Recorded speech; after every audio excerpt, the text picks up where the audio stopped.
So no, this is my favorite part of the interview. So I call it the memory carousel. So I'm gonna hand you my iPad in a second, and then with each picture, you'll kind of slide to the next one, and just kind of talk about, well, one, what it is, and then what memories it brings. This first picture is, man, it's when I finally got the building for the store. I was working on it. It's always been a plan in the back of my mind to one day have a charged up store. So this is when I took that picture. We got everything done. Cause I don't like to talk about stuff till it's 100% locked in. So yeah, it's a real proud moment. I don't even think I had the key yet, but I already knew, like I could see it in my mind what I was gonna do with the space. So yeah, that's me standing in front of 106 West Broad Street with my little guys. That's cool. That's cool. How has that journey been, just being a store owner, and how's it been different? Because obviously it's an entrepreneurship journey, but how has that been for you? So I'm learning, you know what I mean? Like it's like second nature. Like I've always sold merch, you know, do pop-up events, and I co-owned like a vintage boutique, resale boutique for a little while, but this has been different. Yeah, it's just the charged up store, a store where we could really have a home for the brand. It's been become like a part of, integral part of the hip hop community here, you know what I mean? To not only highlight charged up and what we have going on, but also, you know, we've been able to use the store to get back to the community, to highlight other independent brands and artists. So it's dope, man. I'm happy. Of course, you know, I want to make $1 million a day, but you know, one day we'll get there. But yeah, I feel blessed, bro. Like sometimes, you know, I have to I had somebody tell me, he was like, how things going? I'm like, it's all right.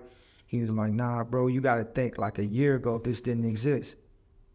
2 years ago, it was just an idea. So you should be proud, you know? So I'm always looking forward, but sometimes I have to really like sit still and be like, man, we doing it. We doing something that at one time was just a dream, you know what I mean?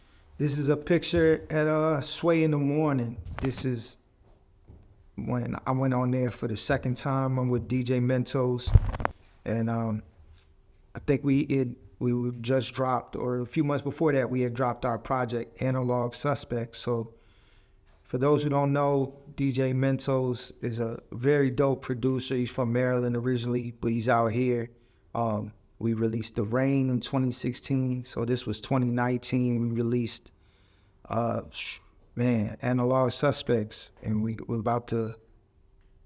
Two, right? Yeah, it's almost done. So by the time this comes out, it'll be out, but we have our second album, really our third project together, but our second album is Analog Suspects. That's done, but yeah, it's me, Sway, DJ Mentos, Osmond Benjamin.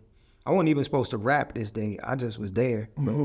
So he seen me and he was like, go ahead. So, yeah, man. That's cool. What you know, because you've done a couple freestyles, but the one in particular where you wore the Filipino jersey, like, can you talk about that moment? Like, man, that to me, like, in every artist's career, there's moments, like, you know, that do certain things for your career. I feel like that there meant a lot, you know, to be on that big of a stage, and I was very conscious of it. Like, I grew up looking at Sway, or listening to Sway when I was in California. So when I met him, I think I met him in like 2015, or it's 2016, and then I ended up going on there, I think 2017, the first time. But yeah, that was like a big moment for me, just personally, like to go listening to this dude when I was a kid, to seeing him become who he is now. And then, you know, you think as an artist, like one day I want to do this, but still when certain things happen, it don't feel real. You know what I mean? So I just tried to make sure that, first of all, that when I'm put in those positions, like I really do my best and make not only myself and Charged Up look good, but just kind of validate all the people that have always believed in me or what I believed about myself. So when I get and make Virginia and Richmond look good. So to be on them types of stages, and when I leave out that room, people know where I'm from and who I am. Like, you know, it's a lot of pressure, but it's like that shows, you know, really who people are when you're on them types of stages, or if you play sports, you in the big games. Like, are you gonna fold, or you gonna do what you came to do? And not, you know, I feel like that's what I did in that first moment in this. So yeah, shout out to Sweat, man. He's a good dude. Cool. And even with Mentos, like, because, you know, just talking to him, because I've interviewed him a couple of years ago, and just talking about how y'all, even outside the music, y'all have you know, obviously very different upbringings, but somehow are still able to like connect, make great projects together. How's that, you know, how's that synergy worked over the years? Even out, you know, outside. Yeah, too. man, it just comes back to like the music, you know. And I feel like there's a lot of people in my career with hip hop, like that is the I'll say the glue, you know. There's people now that I'm close with, but the common glue is our love for hip hop, you know. And that's how I met him. He had moved out here, and really it came from me being around like Radio B and Mike Millions. They had rapped on one of his beats, and I was in the process of like working on a project. So I hit him up, and it wasn't even like a thought that we were gonna make a whole project. He just sent me a pack of beats, and I kept recording to his beats. And then after a while, I'm like, yo, these sound like a project. So that's where our album The Rain came from. And then from there, like, you know, we just got close. I'm real grateful, you know, besides him making beats, he does like graphic design, so he's helped a lot with my branding. Just him being like multi-talented in all different ways, but he's a good dude, man. I'm just glad to have, you know, feel fortunate to have crossed paths with him, and of course become friends over the years. So Yeah, no doubt. And hip hop is the glue, bro. yeah, for sure. And who designed the logo? Was Well, the logo, let's see. man, that came from me. I had a vintage jacket of a school that had it. Very similar, but I had a manager a few years ago. Our original logo was a pyramid, and that had been like since Charged Up started. Our logo was a pyramid. Okay. But at the time, you know, this is like 2015. After I dropped Monument Avenue, I met my guy Ricky Parker, and Rick was like, me and him, we started hanging together hard, and we were going like, man, we would go to New York, DC. We were just immersing ourselves, not just in hip hop, but like streetwear. I'm very big into streetwear, fashion, art. So he started telling me, he's like, yo, bro, like, it's time to like rebrand, relaunch, and think of something that'll be, you know, that'll stick. And then him and his cousin were doing like graphic design and redid the logo. And I was like, man, yo, if you look at my video, I got a video with Nicholas F. and Red Rum. I had on a jacket, and that was like in 2013 with the logo, but it wasn't one of mine. But from there, every time I would wear the jacket, people was like, I'm gonna buy one. So I was like, man, we need to just make this the logo. So shout out to Ricky Parker, Dream for Purpose. Once I started branding that, yeah, bro. And that's the thing, like in hip hop, when I think of people like Wu-Tang or even like the Rolling Stones, a Nike symbol, when you can get it to the point where the words don't even need to be used and people know what it stands for, that's like the ultimate win in like brand identity. You know what I mean? Like when people see something, and that was the biggest thing when it came to Charged Up, was I wanted to come up with something and make it to where it gets to the point where we don't even have to tell people. We just stick this on something and it just sticks. And I feel like over the last few years, man, we built something that's very strong. I mean, there's like very known people who wear our stuff. Like Benny and you said Dame's worn it too. Dame Dash. Benny, of course. My dude Flex. Flex is a very known person in the industry as far as like security. Like he's with TBG. That's like Fredo Bang. So some of them, you might see them wearing our stuff sometimes. So yeah, and that's in addition to like all the people, you know what I mean, aside from the music industry who have caught pieces from us, like, I feel like we on the right track, more or less. It's just gonna keep growing. Yeah, man, no doubt. And then let's go to the next one. Oh man. So this is at formerly the Robert E. Lee statue, now Marcus David Peterson Circle on Monument Avenue in Richmond, Virginia. This is during the pandemic. Also all of the protests for like social justice, you know, police brutality that were going on due to like George Floyd, you know, passing, unfortunately.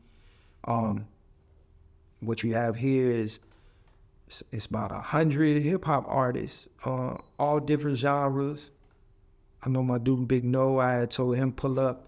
It's just a lot of people who are involved in the hip hop scene in Richmond. So if you look closely, I'm standing off to the side, but it's a legendary picture for sure. Yeah. And even with the first album being Monument Avenue, like, yeah, you know, man, what does that moment mean, and what did it mean for you then? I mean, it's wild because like we started recording Monument Avenue in like 2012, 2013. The album was released in 2014. So that's what's really the foundation of what the album is about. It's about, you know, my journey going up through Richmond, my time here, but it was also, we were trying to spark a bigger conversation. And I know for me and the producer Taylor afterward, some people got it and I feel like some didn't, and it kind of upset me for a while. And I fell into like a dark place because I started to feel like, man, you try to push or make people aware of something and they don't get it. And that album was really based off of like just us feeling like we had a studio right around the corner from Monument Avenue. During that time period, it was like Richmond starting to hit its stride as far as being a place for creatives and art and progression and forward-thinking individuals. So it's like, how could we have these conversations? How could we make it this place without addressing this like elephant in the room? You know what I mean? It's like you can't pretend like it doesn't exist. And you know, it's just crazy to me because like I had just come off of like I had got one of my songs had gotten me onto like MTV and different blogs was like writing about me. More people were knowing about me, but I felt like Monument Avenue was such a strong body of work, and I didn't understand why like some of these people wouldn't even like talk about it. But and then I just had to really realize over time, like by the time the pandemic and things started happening, that's, you know, I was already at a place of like understanding and peace where I'm like, bro, you know, when you see things people don't see, you may be ahead of what people are ready for. The trailblazers, like the whole, you know, back to the Bay and just talking about that, just being trailblazers. Because, that house came out almost 10 years ago. Yeah, it'll be 10 years next year. So, like, in 2019, it was crazy because, peep this, 2019, I released a 5th anniversary edition on cassette. And what we did was we removed the statue. So it's like, not only like originally we spoke on it, and then we released a updated version of the project without the statue, and to see that actually happen, it was like what, you know, it was like unreal, because I felt in my heart that day would come. I just didn't know that would be the catalyst, you know, and how quick it would happen. And then in 2021, they created a new they removed the monument and created a time capsule to go under the monument, and they included our album. So to me, and I was like met with the governor's wife. Yeah, that's big. Yeah. And the gentleman who built, I mean, it's like a full circle thing. The gentleman who built the box that contained the artifacts, he was actually the guy that created the Richmond Brave statue. So I've been in his house. Wow. Yeah. D. Pasquale, I think it's Paul D. Pasquale. I'm in his house. Wow. And I've been in his workshop, and he had miniature versions of the Richmond Brave statue, like, you know, scale models that he had built. So as a creative, and I had to come to this realization, right? Some of these world-renowned artists we see now, right, that are no longer on this earth, their art is renowned now. They didn't get that recognition when they were alive. When you think about people like Van Gogh, and of course, like people knew Basquiat while he was alive, but nowhere near what is it today. So it's like, I think about that sometimes, like, are you happy? Would you be happy as a creative or whatever industry you in, or even as a father, knowing that your sacrifices and what you're doing might not be recognized till 2-3 generations from now? And I try to keep that in mind, like, don't think about the immediate result. Just do what you are feeling compelled to do. But it might be, when you go in somebody's house and they got this picture of an old guy in the frame, his great grandson is looking at that. But he made those sacrifices. He might, you know what I mean, in his lifetime. So that's when, as a man, I think about the things I'm doing now and the generations to come, and just knowing that, it might not be, you might not get the result you're looking for in your lifetime, and one can be at peace with that. You know what I mean? I know we all want it now. Right. Yeah. Especially in this, social media age, exactly. The instant gratification. But that's real. You know what I mean? Yeah. Like, it took 7 years. Imagine if it took 7 years from the time we created the album before people were even ready to have that conversation. You know what I mean? Yeah. There was some, I'm not going to act like we just were talking about, but a lot of times, again, you may be blazing the trail and don't even realize it, but just that's the important thing. Just do what you do, Yeah. Ah, man, yo. I don't know legally if we could talk about it. Yo, this right here, it's a logo of a baseball team, the Cleveland Guardians, formerly the Cleveland Indians. We're currently in a fight legally to protect this logo. It's sticky, man. But I will say this, like,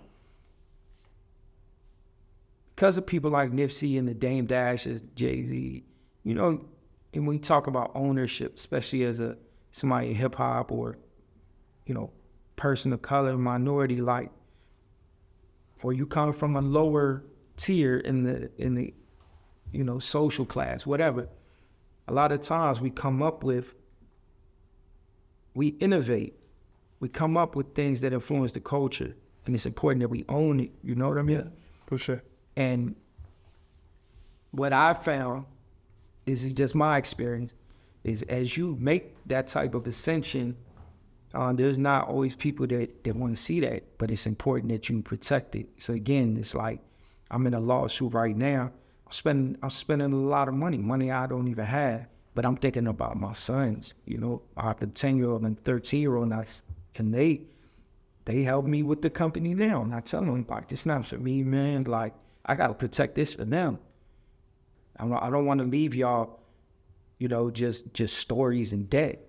Mm-hmm. I want to leave you something that could feed you and feed your kids. So I'm willing to fight for that. But yeah, if anybody's watching this, you can go to our website, or if you follow me on social media, you can learn more about this. But we fight right now to protect, charged up for the future, and so we can exist and continue to grow. I'm willing to lose it. You know what I'm saying? Because it's hard, bro. It's not just me. My homeboy has charged up HVAC.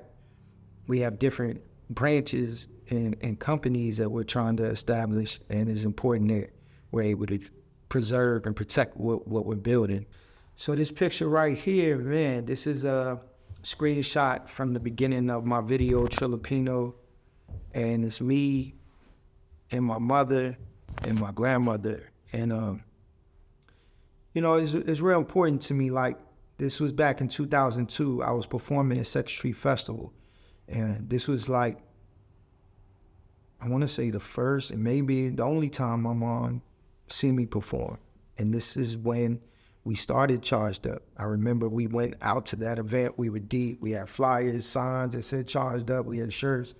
And my mom you know, she was just real proud, you know. If you watch the beginning of the video, you can hear her talking. Like, that's one of the only footage I have of my mother. Unfortunately, this was like October 2002. She passed away in November. So, yeah, when I see this, I'm like, man, you know, at the time, now in hindsight, when I look at it, like, man, that was such a happy moment for me.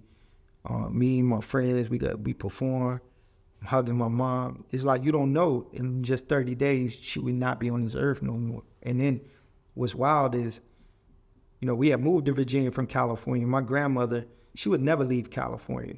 When I was a little younger, she used to leave like once a year, go back to the Philippines. And she had a crib over there. She'd be in the Philippines half a year, come back to America. But for whatever reason, she came and spent that whole summer with us. I just remember, you know, how happy I was, how happy my mom was.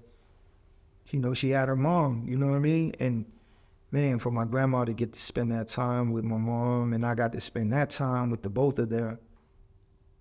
You know, I just look at it like it was a reason. There was a reason she finally came.